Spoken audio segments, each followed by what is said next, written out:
So I find it super interesting that my YouTube thing, my rooms, I stopped doing it as soon as I got my own room. I don't really know how that works out. Anyway, now I'm packing to go to another room. That's fun. Also, I don't have my mic set up because I couldn't be bothered. I don't even know whether this camera angle works, but we're just gonna work with it. And the thing is, my recording of videos for this channel has always been kind of when I want to. So I have other channels, and that's like business related, but this is my safe artistic space. And in order to be a safe artistic space, I try not to have it being too scheduled or too forced, but that also means that I forget about it sometimes, which is a problem. But I decided that I'm recording a video today because I don't know, I need to record a video for this channel. I like making videos, so the two should go together. They tend not to go together, but they should go together. Anyway, in other news, did you know that Ojo is the Yoruba word for day, but it's also the Yoruba word for rain.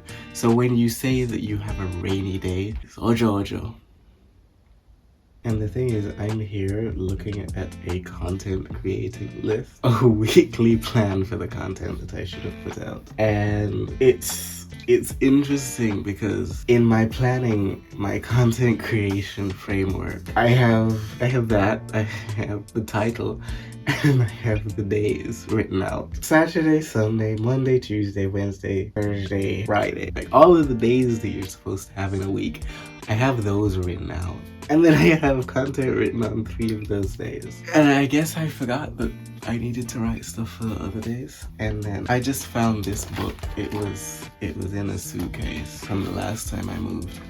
I'm not doing that well. AG is the Yoruba word for Monday, or also profit. So Monday is supposed to be like productive. That's the meaning, that's what they were going for with that word right there. If I'm being completely honest, all of my planned things, like my meal plans, my workout plans, there is a smiley face in my, wow, there's a smiley face in my cupboard. I didn't realize. All of my plans have kind of taken a big nosedive within the last, I want to say 2 months. It's just been not a nightmare, but it has all been very, very confusing. That's what I would say.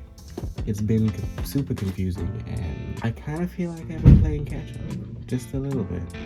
Yeah, I've definitely kind of struggled to find my feet, just in adulting in general, because you're not really taught to adult. You're not taught, okay, this is how you plan your meals, this is how you plan your finances, this is how you plan your social interactions. And that's super important because you end up just working.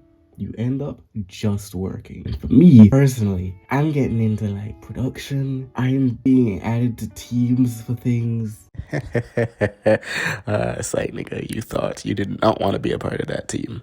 I'm working maybe 2 jobs at the same time. If I'm being completely honest, I don't mind it. It's not like it's a difficult thing to get used to. It's just that it requires some time to sit down and think about everything that you're doing. Learning the skill of being an observer. Learning to observe yourself, observe how you interact with things, observe everything that is going on around you, and formulate the best action instead of jumping from surviving one thing to surviving another thing to surviving a third thing. Just getting caught up in this never-ending hamster's wheel of confusion. It's a skill. Talking about other skills, dada is the Yoruba word for locks. These things that I have on my head. They're currently plaited because I needed to wash them and I didn't have time to do my whole beautifying routine, so I plaited them, which took 3 hours, and washed my hair instead because that was a great use of time and made everything much easier than it would have. If I'm being completely honest, I don't know what this video was about. I think I'm just getting a little bit better, realizing that everything doesn't have to be super figured out. Because I'm a very cerebral planning person. I like everything that I do to have a good level of thought process behind it. And preferably, I know exactly where it's ending. But life doesn't work like that. Half of the time, life is super messy and your hands are ashy and dried. And your shots have beef jerky from Texas in them. Things will happen regardless of where you think things should go. And I think one of the best quotes I heard recently is that it's important to realize that life doesn't just happen to you, but it also comes from you. So yeah, stuff happens and it's kind of super confusing and you get trapped sometimes, or you feel trapped and you don't know what's going on and everything's confusing, and why won't these people just shut up? Why am I around these people? I don't like them. Why can't I like these people? They're amazing. I don't feel like I get along with them that well. Everything just gets super muddled, but that is a part of the process. Without things being muddled, you wouldn't know exactly when you need to do something because you have clarity on it that you haven't had in other situations. Without facing real sadness and anguish about things, you wouldn't know when something brings you happiness and peace. Without it being constantly rainy and annoying and the weather not being nice, you wouldn't be able to appreciate really good days. That's personal. I live in England. I hate the weather here.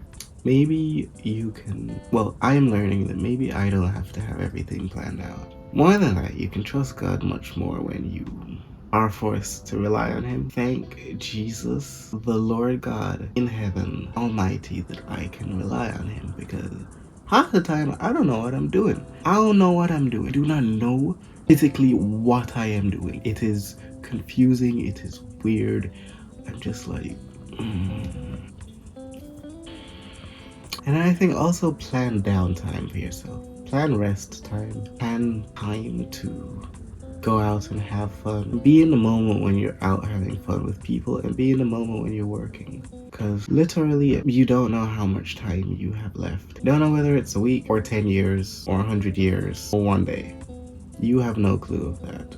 Do your best. Follow your convictions. Follow what you're convicted of. Follow the best possible way that you can think to help people. Follow the best possible way that you think you can help yourself. And give thanks and go on. Look at birds. Look at birds as well. They're amazing machines, because we know they're not real, right? They're not real.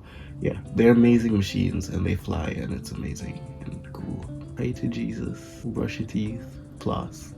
I'm not entirely sure what else to say. I want to go into a whole preachy rant, but I feel like it would be a little bit weird. If God has called you to do something, like you specifically, you do that. Don't do something similar to it. Don't do something around it. Don't do something that might be kind of close to it, but is a little bit more safe. Don't do something that sounds like it, but isn't quite it. Don't do something that someone said you should do when you told them about the thing that he said you should do. The thing that he said you should do. Do that. Follow that. Don't get distracted. Don't watch the hands that's flying. Do that. That thing. Bias. That thing. Follow that thing. That thing is what's put inside of you to be the amazing person that you are. That's my advice. This has been a weird video, but I like being weird. Do that thing. Chase that thing. Grab onto it with both hands. Kiss it, smooch it on the face, and yeah, do it. Do it. Do it. I will go now.